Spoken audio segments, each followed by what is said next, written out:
Hello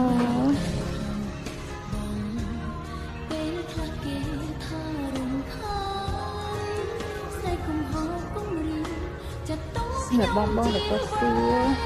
អំពីក្តារដែលខ្ញុំធ្វើថេនណាបងជាប្រភេទឈើកៅស៊ូណាបងណាឈើកៅស៊ូធម្មជាតិយើងប៉ុន្តែគេយកទៅសម្ងួតឲ្យស្ងួតដើម្បីកុំឲ្យមេស៊ីហើយត្រូវទឹកមានធន់នឹងទឹកណាបង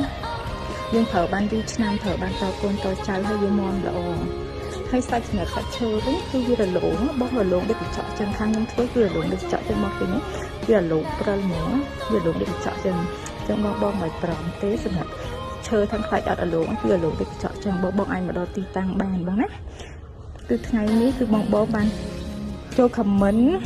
ឬបងឆាតមកឥឡូវគឺបានទទួលបានតម្លៃពិសេសណាអូខេអរគុណច្រើន